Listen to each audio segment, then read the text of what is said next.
Os sonhos de Deus são maiores que os meus. Ele vai fazer o melhor por mim. Quem crê nisso?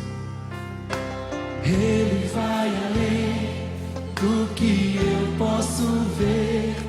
Ele faz o que eu não posso fazer. Muito bom dia, seja louvado nosso Senhor Jesus Cristo, para sempre seja louvado. Que a paz do Senhor invada o seu coração e a sua casa nessa madrugada de mais um dia que começa na presença dEle. Um novo dia, nova oportunidade que a providência de Deus nos dá para sentirmos o seu amor agindo em nossas vidas e para retribuirmos esse amor através das nossas atitudes e da maneira como conduzimos a nossa vida. Conta comigo, está no ar com o Padre Vinícius, através da Rede Vida. E nada melhor do que nós começarmos o nosso dia como um dom da providência de Deus, nos colocando na presença dEle. Convido você então a se colocar na presença de Deus, mandar para mim a sua oração, seu pedido de intenção, também a sua foto, se você quiser o seu vídeo da sua família, o seu testemunho, você que tem alguma coisa para contar para as outras pessoas, você que também quer evangelizar através da forma como Deus agiu na sua vida, entre em contato conosco, o nosso WhatsApp DDD 11 91301 1967 ou ainda o nosso call center 0800 545 5900. Ou também ainda você pode mandar a sua intenção através do site juntos.redevida.com.br. Nossa madrugada está só começando, é hora da gente rezar junto, hora da gente aproveitar esse momento diário tão bonito, tão abençoado, nossa comunhão com o Senhor, pedindo a sua graça e a sua luz para o começo do nosso dia. Nada melhor, como sempre, do que começar o nosso dia edificando a nossa vida em cima da obediência à voz de Deus que fala conosco na sua palavra. Vamos meditar então o evangelho de hoje, ver o que Deus quer falar conosco através da sua palavra. Vem comigo. Deus vai cumprir os seus planos em mim. Ele vai fazer o que lhe apraz. Sou pequeno e falho. A palavra de Deus que nos é proposta para esse dia está no Evangelho segundo Lucas, capítulo 19, versículos de 41 a 44. Ouçamos a voz de Deus. Quando Jesus se aproximou de Jerusalém e viu a cidade, começou a chorar sobre ela e disse: Se tu também reconhecesses hoje aquilo que conduz à paz, agora, porém, isso está escondido aos teus olhos. Dias virão em que os teus inimigos farão trincheiras, te cercarão e te apertarão de todos os lados. Esmagarão a ti e a teus filhos e não deixarão em ti pedra sobre pedra, porque não reconheceste o tempo em que foste visitada. Palavra da salvação, glória a vós, Senhor. Que as palavras do Santo Evangelho perdoem os nossos pecados e nos conduzam à vida eterna. Amém. Vejam, meus queridos irmãos, essa palavra do Evangelho ela vai ao encontro daquela que ainda nós escutávamos há poucos domingos, no dia 16 de novembro, quando, tendo chegado à cidade de Jerusalém, nosso Senhor Jesus Cristo se deparou com muitas pessoas admiradas com a beleza do templo. Quando você chegava a Jerusalém, a primeira coisa que você dava de cara já era com a suntuosidade deste lugar que era a casa de Deus. Era um templo muito bonito, esculpido em pedra branca. Seria mais ou menos como comparar hoje quem passa pela rodovia Presidente Dutra em direção ao Rio de Janeiro, e quando a gente chega ali na região do Vale do Paraíba, a gente olha para a esquerda do carro e sempre se encanta com a beleza, a suntuosidade do Santuário Nacional de Nossa Senhora da Conceição Aparecida. Como é bonito, né? A gente passar na Dutra, ver a casa da mãe. Eu, pelo menos, sempre que estou em viagem, sempre que passo pela Dutra e tenho a graça de ver o santuário, sempre peço a bênção à Nossa Senhora Aparecida. Então, quem chegava em Jerusalém se encantava com o templo, como a gente se encanta com o santuário de Nossa Senhora Aparecida. E aí Jesus, vendo o encanto daquelas pessoas, olha para elas e fala: vocês estão encantadas com esse templo? Dias virão em que não ficará pedra sobre pedra. Já é uma chicotada bem grande, porque o templo de Jerusalém para um israelita era o orgulho nacional deles. Era o sinal da presença de Deus e sinal da unção de que o Senhor caminhava com todos eles. E Jesus lá dá logo essa pedrada, né? Não vai ficar pedra sobre pedra. Hoje eu convido você a fazer a mesma coisa.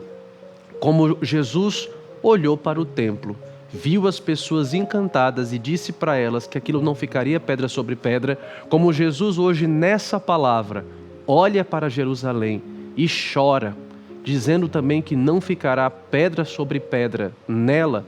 Olhe também para as coisas da sua vida, para as áreas da sua vida que te causam encanto, que te causam essa fascinação, essa admiração, e que você possa nesse momento se recordar também que nada disso fica em pé.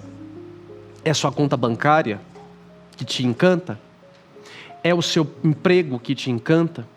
A carreira profissional que você construiu que te encanta? Seu casamento, o futuro que você deu para os seus filhos? Sua formação acadêmica, suas especializações, o que hoje te faz parar e se encantar? Será que Jesus também não olha para tudo isso e chora? Jesus olhou para Jerusalém, que era tão bonita, e chorou, dizendo: tu não reconheceste o tempo em que foste visitada. Com que talvez hoje você esteja encantado e esteja esquecendo de se deixar visitar pelo Senhor. Tomemos muito cuidado para que não percamos o tempo precioso da nossa vida, encantados com coisas que passam, sem reconhecer Jesus que chega até nós. Se hoje você está encantado com alguma coisa, tome essa pedrada do Senhor dizendo: não vai ficar pedra sobre pedra. O profeta Malaquias usa nos seus escritos a expressão dia do Senhor para se referir ao dia do término da nossa vida e do nosso encontro com Deus. Malaquias fala que o dia do Senhor, o dia em que tudo será apresentado diante dele, para quem viveu na presença de Deus será um dia de alegria e de exultação. No entanto, para quem viveu na impiedade e no egoísmo, tudo será um dia de medo, de tristeza, um dia de angústia, porque nesse dia do Senhor, tudo será purificado pelo fogo do seu amor, principalmente aquilo que for palha na nossa vida. Malaquias fala que no dia dessa purificação, em que o fogo do amor de Deus há de nos consumir, aquilo que for palha vai ser queimado, mas aquilo que for ouro, preciosidade, que tivermos juntado de bom no nosso coração, isso fica na presença de Deus. O que hoje você carrega no seu coração que é palha? O que hoje te faz se encantar, ficar perdendo tempo, sem deixar Jesus visitar? Será que se Jesus hoje olhar para mim e para a sua vida, ele vai sorrir ou ele vai chorar? Jesus chora porque Jerusalém não reconheceu o tempo em que ela foi visitada. Olhe para a sua vida hoje. Será que Jesus também está chorando porque você não está reconhecendo os sinais da presença dele e está perdendo o seu tempo encantado com coisas efêmeras e passageiras? Daqui até o final do ano, os evangelhos vão tomar um tom cada vez mais escatológico, isto é, nos fazendo pensar no fim da nossa vida e no fim da criação. E esse balanço de vida que a palavra de Deus nos conduz é justamente em perspectiva de celebrarmos a primeira vinda do Senhor. O Natal está aí, né? Está batendo as nossas portas. Então, diante da perspectiva do Natal que está chegando, mude, faça um balanço da sua vida nesse 2025. Será que Jesus chora ou sorri olhando para a sua vida? Será que Jesus te vê perdendo o seu tempo encantado com coisas passageiras? Ou será que você, diante da perspectiva de um Deus maravilhoso que se fez homem para te ensinar a amar e a viver de verdade, você se deixou tocar por isso e tem vivido de uma maneira que o agrade? Esse é o segredo do Natal.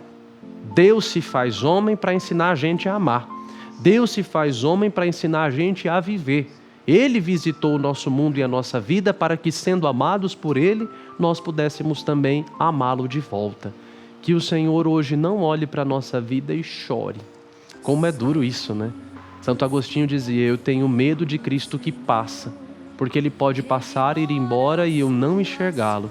À luz dessa palavra de Deus, peça ao Senhor hoje essa graça. Senhor, no começo desse dia, eu quero te pedir de todo o meu coração que eu enxergue a Tua passagem pela minha vida. Deus muitas vezes dá sinais, Deus muitas vezes faz intervenções, a providência de Deus vai agindo, mas se a gente está parado, olhando para as coisas, como as pessoas estavam encantadas olhando para as paredes do templo, se a gente para e fica se encantando com as coisas que nós construímos, nós não enxergamos Deus que está falando, dando recados, intervindo, passando pela nossa vida e nos chamando à conversão. Peça ao Senhor hoje isso: Senhor, que ao olhar para a minha vida o Senhor não chore de desgosto, mas olhando para mim o Senhor possa enxergar dentro do meu coração uma pessoa que tem juntado tesouros que levarão para o céu. 3 coisas nos colocarão na vida eterna: a fé, a esperança e a caridade. Esse ouro, na hora de ser purificado pelo fogo do amor de Deus, ele se torna mais refinado, reluzente e bonito. Em compensação, se na hora dessa purificação do fogo do amor de Deus, o que tiver aqui dentro for só palha, não vai ficar nada. Nada. Eu me recordo, e eu contava esses dias atrás na homilia, quando hoje você vai, por exemplo, à cidade de Viena, lá acontece uma cerimônia um tanto intrigante. Quando morre um antigo membro da família real dos Habsburgo, que foi a dinastia que por muitos séculos tocou o chamado Império Austro-Húngaro, que foi um império poderoso na Europa, os membros da família real dos Habsburgo que ainda vivem são todos sepultados num mausoléu que fica dentro de um convento dos frades franciscanos capuchinhos. E na hora do sepultamento, por 3 vezes um mestre de cerimônias bate a porta do mausoléu. E um frade responde de lá de dentro: quem está pedindo para entrar? Da primeira vez que a resposta vem, o mestre de cerimônias do cortejo fala: olha, sua majestade real, príncipe fulano, fulano, fulano, fulano, e vem uma longa lista de títulos nobiliárquicos. O frade responde: não conheço, não vai entrar. Pela segunda vez, com o caixão na porta do mausoléu, se bate 3 vezes. E o frade responde: quem é? E aí a pessoa que está na cerimônia vai dizer: olha, é sua majestade imperial, real, e aí vem a lista dos títulos militares. E pela segunda vez o frade fala: não conheço, não vai entrar. Uma terceira vez é batido na porta do mausoléu, com o caixão do soberano lá, e quando o frade pergunta quem é que deseja entrar, o mestre de cerimônias diz: é um pobre pecador. E só assim a porta do mausoléu se abre para que aquele soberano possa ser sepultado. O que representa essa cerimônia de sepultamento dos membros da família real dos Habsburgo no mausoléu de Viena? Que diante de Deus, na hora da morte, não fica nada não, viu gente? Nós não somos nada. Diante de Deus cai tudo por terra. E se você não se deixou visitar por Ele, tocar pelo seu amor e pela sua graça ao longo dessa vida, na hora de sermos julgados, nós vamos ficar cruz diante de Deus. Peçamos ao Senhor hoje: Senhor, me dá a graça de produzir frutos, para que na hora do vamos ver, o Senhor possa ter enxergado na minha vida uma vida que te deu alegria, não que te deu desgosto. Uma vida que se permitiu tocar pelo teu amor, que tudo transforma. Deus nos ajude e enquanto nós temos tempo, glorifiquemos a Ele com a nossa vida. Amém. E subir sem me cansar, ir pra frente sem me fatigar. Vou com asas como águia, pois confio no Senhor.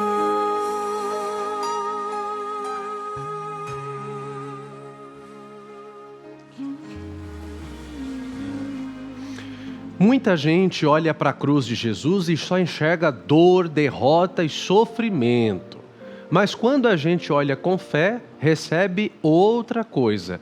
Ali, na cruz de Jesus, nós enxergamos a fonte da nossa esperança, fonte da nossa coragem, e quando a gente aprende a associar as nossas dores à cruz de Cristo, nós somos levantados por ela. A cruz é o lugar onde Jesus transformou a dor em salvação e onde Ele nos ensinou também que não tem nenhuma cruz nessa vida que seja carregada em vão. Então, quero te convidar a acompanhar comigo para juntos nós refletirmos um pouquinho sobre esse sinal tão importante para a nossa salvação e também sobre essa escola de santidade. A cruz é uma escola de santidade, onde olhando para Jesus, nós aprendemos a dar sentido aos nossos sofrimentos. Acompanha comigo. À primeira vista, a cruz pode parecer um símbolo de derrota, sofrimento e dor. Afinal, foi nela que Jesus foi crucificado, rejeitado e humilhado. Mas, para nós cristãos, a cruz não é o fim da história, ela é o começo de uma nova vida. Jesus aceitou a cruz não como um sinal de fracasso, mas como uma missão que o levaria à ressurreição. Ele não fugiu do sofrimento, mas o transformou em redenção. O que parecia ser uma derrota foi, na verdade, a maior conquista da humanidade, a salvação de todos nós. Assim também acontece conosco. Muitas vezes enfrentamos dificuldades, dores, perdas e desafios que parecem esmagadores, como se estivéssemos carregando uma cruz pesada demais. Mas se confiarmos em Deus e entregarmos nossa vida a Ele, nossas cruzes podem se tornar instrumentos de graça, crescimento e transformação. A vitória da cruz não é uma vitória material ou passageira, mas uma vitória eterna. É a certeza de que a morte não tem a última palavra, de que o sofrimento pode ser redentor e de que ao lado de Cristo jamais estaremos sozinhos. Aquele que venceu a cruz venceu o mundo, e nele também somos vencedores. O grande São João da Cruz, doutor da nossa igreja, ensinou que é na cruz que o santo amor a alma amante purifica. O maior eu te amo da história foi dito no silêncio da Sexta-feira Santa às 15h. A verdadeira prova de amor que todo ser humano tem sede e pode saciar plenamente o nosso coração está ali. A cruz de Cristo é libertadora, é redentora, salvadora e purificante. Quando nós olhamos para a cruz de Jesus e enxergamos que nela há uma vitória que está escondida, nós aprendemos a olhar para a cruz como fonte também da nossa esperança. Quando os grandes navegadores começaram a navegar pelo mundo, levando os descobrimentos, mas também chegando com eles a fé católica, a primeira coisa que era apresentada aos pagãos, aos povos originários, era a cruz do Senhor. Quando o Frei Henrique Soares de Coimbra celebrou a primeira missa na praia de Santa Cruz Cabralha, na Bahia, a 26 de abril de 1500, foi erguida naquela praia uma grande cruz, que deu também nome ao nosso país. O primeiro nome do Brasil foi Terra de Vera Cruz, Terra de Santa Cruz. Onde os grandes navegadores chegavam, chegava também a cruz de Cristo. Por quê? Porque o ser humano se sente amado ao olhar para a cruz do Senhor. Tem uma música antiga que dizia: ninguém te ama como eu. Olhe para a cruz, esta é a minha grande prova. Ninguém te ama como eu.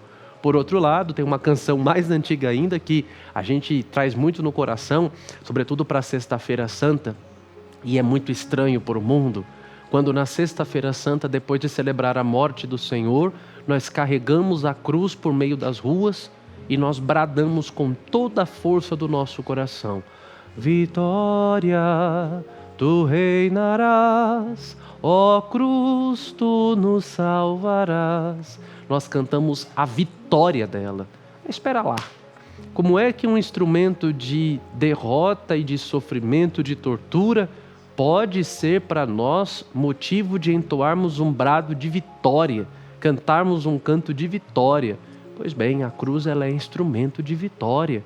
O próprio Senhor Jesus disse: se alguém quiser vir após mim, se alguém quiser me seguir, carregue a sua cruz cada dia e me siga. São Paulo da Cruz ensinava: jamais vos faltarão cruzes, e quanto mais se progride na intimidade com Cristo, mais aumenta o sofrimento. Assim foi a vida do Senhor e assim também será a vida dos seus servos. Quanto mais o Senhor ama a sua alma, mais cruzes farão parte dela. Porque é na cruz que nós aprendemos a abandonarmos completamente a nossa vida nas mãos de Deus e a nos desapegarmos das nossas próprias seguranças. É nas experiências de cruz que a nossa fé aumenta, a esperança se torna mais profunda e se prova verdadeiramente o nosso amor por Deus.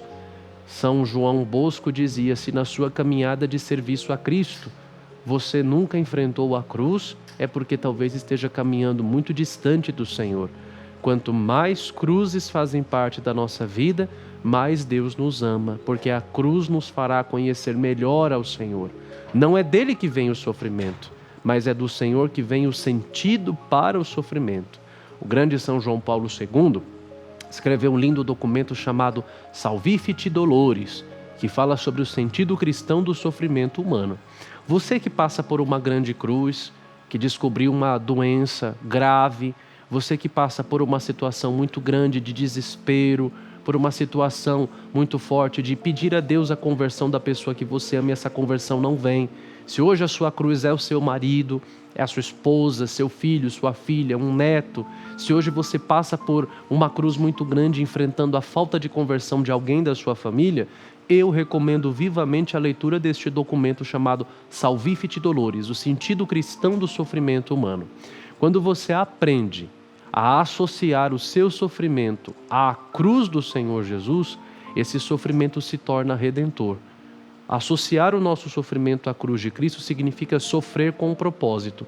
Como o sofrimento de Cristo foi oferecido pela salvação da humanidade, quando você aprende também a oferecer o seu sofrimento com um propósito, ele se torna redentor. Então nós não reclamemos das cruzes, aprendemos a fazer isso. Diante da cruz que pesa, encontremos nelas Jesus. Diante da cruz que pesa, nós saibamos enfrentá-las não com a murmuração, mas com a oração. A murmuração piora tudo, mas a oração, ela nos faz compreender através da luz da fé cada situação que acontece na nossa vida e enxergar em todas elas motivos de aprendizado. São José Maria Escrivá dizia: nulla dies sine crux, nenhum dia sem a cruz. As nossas cruzes tornam-se redentoras. Quando nosso Senhor morreu e sofreu por amor a cada um de nós, todos os nossos sofrimentos, todos os teus sofrimentos já estavam lá. O câncer que você carrega já estava na cruz de Cristo. A provação que você carrega já estava lá com o Senhor. O seu cansaço já estava com o Senhor. Então, diante de cada sofrimento, diante de cada prova, olhe sempre para a cruz e compreenda que nessa prova de amor, você tem toda a força, toda a garra e toda a coragem necessária para enfrentar também as suas próprias cruzes.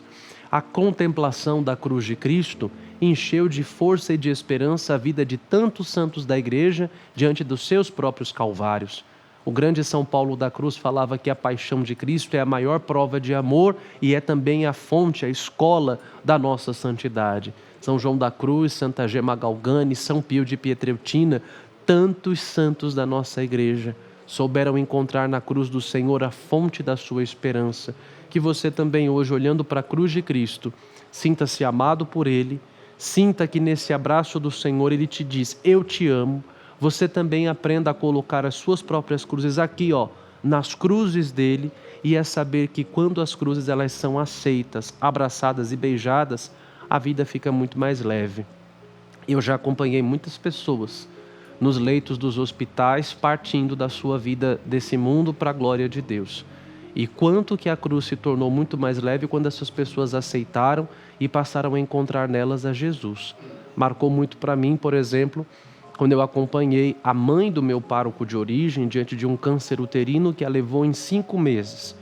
E o câncer uterino é um dos mais violentos. E eu estive com ela nos últimos dias de vida na UTI do Hospital Santa Maggiore aqui em São Paulo.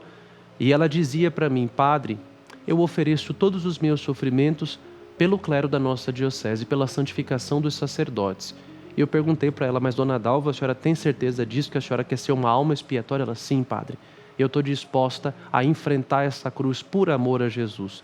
E o sorriso no rosto daquela pessoa era o sorriso de alguém que, apesar de estar sofrendo, estava em paz, porque estava com Jesus. Olhe para a cruz. A cruz de Cristo é a escola da nossa santidade e escola que nos faz vencer com coragem cada sofrimento. Quando você olhar para a cruz, escute Jesus te dizendo: eu te amo. Como dizia aquela canção, ninguém te ama como eu. Olhe para a cruz, essa é a minha grande prova. Nós vos adoramos, Senhor Jesus Cristo, e vos bendizemos, porque pela vossa santa cruz remistes o mundo. Amém.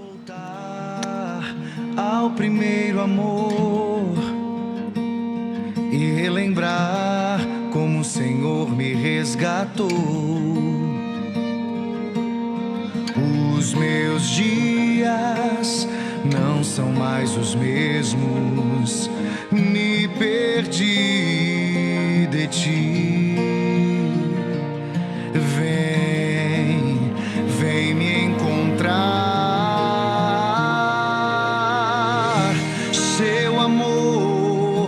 jamais se acabará. O Senhor. E hoje aqui no Conta Comigo nós temos 2 recados de 2 pessoas muito queridas. O primeiro é da dona Leonice Vieira. Olha só que alegria. Bom dia, padre, sua bênção, Deus abençoe. Peço oração para minha filha Michele, paróquia Santa Terezinha, Ibiúna. Eu já estou sorrindo aqui à toa porque fala de Ibiúna é falar de um lugar muito especial para o meu coração. Deus abençoe a senhora, dona Leonice, e eu também rezo aqui pela sua filha Michele. Aproveito para mandar um grande abraço para o povo querido da cidade de Ibiúna, da estância turística de Ibiúna, terra abençoadíssima. Fui seminarista lá, tenho muito carinho, um grande pedaço do meu coração ficou nessa cidade, um povo muito bom, um povo católico de fibra, de Santa Missa e comunhão. Então aproveito para mandar um abraço para tanta gente amada dessa cidade abençoada aí de Ibiúna. E o segundo recado é da Márcia Barbosa. Bom dia, sua bênção, padre. Deus abençoe. Deus abençoe. Ela pede a minha bênção para ela e para a sua família. Conheci o Senhor hoje às 5 horas e como estou feliz com todos os seus ensinamentos. Gratidão. Ô Márcia, obrigado. Deus te abençoe e fico feliz que você tenha participado pela primeira vez aí do Conta Comigo. Mande para mais pessoas, para que mais pessoas também contem comigo, com a Rede Vida, rezando e evangelizando todos os dias, nesse período tão bom, tão abençoado da gente falar com Deus, que são as nossas madrugadas. Assim como elas duas pediram a sua oração e mandaram seu testemunho, não perca seu tempo. Mande também para mim, o seu pedido de oração, mande também para mim o seu testemunho, o seu recadinho querido. Todo mundo que me encontra nas missas e fala, padre, eu estou vendo, conta comigo. Eu falo, manda mensagem, manda para nós também o seu pedido de oração e o seu nome. 0800 545 5900, nosso querido call center, que também está atento no WhatsApp, DDD 11 91301 1967. Mandando a sua mensagem, você também pode ser convidado aí, a se tornar um benfeitor. Todos vocês, todo espectador aí do programa Conta Comigo, pode também se tornar comigo um protagonista, um mensageiro do Evangelho, um missionário do Senhor, colaborando, sendo um benfeitor do nosso programa que permanece no ar com a generosidade de vocês. O Conta Comigo é totalmente mantido no ar através da doação dos nossos benfeitores. Ao se tornar nosso benfeitor, fazendo o seu cadastro, você recebe a nossa cartinha mensal, sempre vem com o tema do devocional do mês. No caso desse mês de novembro, é Nossa Senhora das Graças, nossa querida mãe, e dentro vem uma mensagem muito carinhosa e querida do Dalcides e do Dom Fernando Figueiredo, e também uma oração própria do devocional do mês. Aqui na cartinha mensal você também já recebe um boleto e um QR Code, onde você pode fazer a sua contribuição como benfeitor do programa Conta Comigo. Tem aqui o código de barras, tem o QR Code, ou ainda, se você preferir, pode fazer aqui a sua doação através do QR Code que está aparecendo aqui na tela. Faça a leitura dele com o aplicativo do seu banco, com a câmera, vai aparecer a sigla do Embrac, você já digita aí o valor que você quer colaborar e de forma muito prática, fácil e segura, você colabora com o nosso programa, tá bom? E desde já, Deus abençoe muito, muito a sua generosidade e o seu carinho para comigo e para com o nosso programa, que é um instrumento de evangelização na vida de tanta gente. Por falar de tanta gente, muita gente mandou pedido de oração que eu quero agora colocar na presença de Deus e nas mãos de Nossa Senhora de Guadalupe. Olha aqui os nomes. A Onilda Correia de Triunfo, Pernambuco. Olha só, um abração para o Nordeste. A Zilda Isabel de Barra Mansa, Rio de Janeiro. Vera Lúcia, Nova Iguaçu. Maria da Guia de Cuiabá. O Marco Antônio de Castro, daqui de São Paulo, capital, pede em sufrágio de Fernando César de Castro Gomes Baptista, que faleceu. E a senhora Otacília Rabelo de Freitas Pires, de Muriaé, Minas Gerais. Esses nomes todos eu apresento aqui diante de Nossa Senhora de Guadalupe. Olha só que alegria.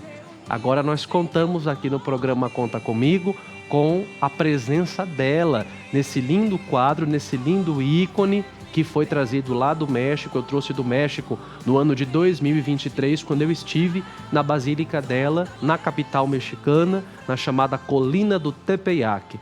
Essa é uma réplica fiel da tilma, do manto de São Juan Diego. Aqui embaixo, ó, está o certificado de autenticidade. Esta imagem é uma cópia fiel do sagrado aiate de Juan Diego Cuauhtlahuatzin. E certifico, impressa digitalmente com raio laser, e certifico sua autenticidade. A réplica foi feita em outubro de 2000 e aqui está a assinatura de Dom Norberto Cardeal Rivera Carreira, que era o então arcebispo da Cidade do México e o custódio da imagem original de Nossa Senhora de Guadalupe. É importante saber, Nossa Senhora de Guadalupe originalmente não é imagem, mas ícone, quadro, porque o milagre vem dessa imagem milagrosamente estampada na tilma, na roupa, na veste do indígena São Juan Diego Cuauhtlahuatzin. Ele usava um aiate. Um aiate é uma roupa de frio que era tecida com fibra de maguey. Maguey é um cacto e, portanto, é muito frágil. Quando você coloca a fibra de maguey na luz, você consegue ver o outro lado. É um pano muito ralinho, assim, muito simples mesmo, que em questão de 20 anos se desintegra. E aí é que está o milagre. Já estamos perto dos 500 anos em que esse milagre aconteceu e a tilma de São Juan Diego, conservada lá na Basílica, no lugar onde Nossa Senhora apareceu, está milagrosamente intacta. Portanto, é essa imagem aqui, exatamente essa imagem, que ficou gravada na veste de São Juan Diego. Entre os dias 9 e 12 de dezembro de 1531, a Santíssima Virgem Maria apareceu a este indígena asteca na cidade do México, na chamada colina do Tepeyac. No Tepeyac se venerava uma deusa asteca chamada Tonantzin-Coatlicue, que era a chamada deusa mãe. Para esta deusa se ofertava o sacrifício de criancinhas. Abria-se o ventre das mulheres astecas, se tiravam as crianças e o crânio dessas criancinhas era oferecido para essa chamada deusa mãe Tonantzin-Coatlicue. O nome Guadalupe, que em Nahuatl, que é o dialeto asteca, se diz Coatlalupe, significa aquela que pisa a cabeça de Coatlicue. E quando ela aparece para Juan Diego, e Juan Diego pergunta quem era, ela fala: eu sou a mãe do verdadeiro Deus por quem se vive. Na manhã do dia 9 de dezembro, Juan Diego ia de Tlatelolco, que era o lugar onde ele vivia, até a cidade do México para escutar a catequese dos frades franciscanos. E quando ele passou pela colina do Tepeyac, onde existia esse templo da deusa mãe, Nossa Senhora o chamou, né? Juanito, Juan Dieguito. Assim como toda boa mãe ela tem um apelido para o seu filho, um jeitinho carinhoso de chamar o seu filho, Nossa Senhora chama Juan Diego assim: Juanito, Juan Dieguito, el más pequeño de mis hijos, o menorzinho dos meus filhos. E Juan Diego, quando ouve Nossa Senhora chamar, ele ouve o canto de pássaros. Era inverno, não tinha passarinho, não tinha nada. Ele olha, então ele vê esta visão. A Virgem Maria que pede que ele vá até o bispo e que naquele lugar se construa uma casinha sagrada, onde ela mostraria que é mãe. Aí acontece a aparição no dia 9, no dia 10 e no dia 11. Ele vai até o bispo, Dom Frei Juan de Zumárraga, e o bispo obviamente não acredita nele, na palavra de um indígena. Até que nos últimos diálogos o bispo pede a ele que lhe leve uma prova, né? Que não acredita nele. E aí Juan Diego vai ficar muito chateado, muito sentido, porque vai repetidas vezes ao bispo e ninguém acredita nele. Aí tem um dia que ele resolve desviar o caminho para não cruzar com Nossa Senhora, e Nossa Senhora quem cruza na frente dele. É quando ela diz a Juan Diego: meu filho, o que te perturba, o que te aflige o teu coração?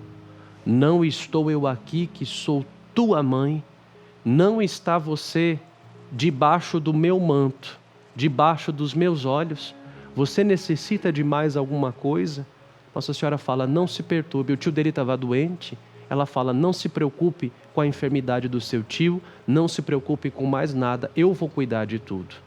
E aí Nossa Senhora vai visitar o tio dele, Juan Bernardino, ela cura Juan Bernardino, e é para Juan Bernardino que ela vai dizer o nome dela, que é Virgem de Guadalupe, Nossa Senhora de Guadalupe, mãe do verdadeiro Deus por quem se vive. Então ela manda que Juan Diego colha flores, no inverno, leve ao bispo, e quando Juan Diego abre a tilma, essa imagem aqui estava gravada. Resumi então um pouquinho da devoção à Nossa Senhora de Guadalupe e apresento todos vocês, apresento a ela para que ela cuide de cada um como cuidou de Juan Diego e tirou aquela cruz, aquela dor, aquela angústia do coração dele. Reze com o Padre essa oração tão bonita com a qual a gente conclui sempre aqui o nosso programa. E você que ainda não tem a oração, manda o seu WhatsApp para nós que nós vamos te enviar. Reze com o Padre. Contigo vou, Virgem pura, e em teu poder vou confiado, pois sendo por ti amparado, minha alma estará segura. Doce Mãe, não me deixes, teu olhar de mim não apartes. Venha comigo em todas as partes e sozinho nunca me deixes.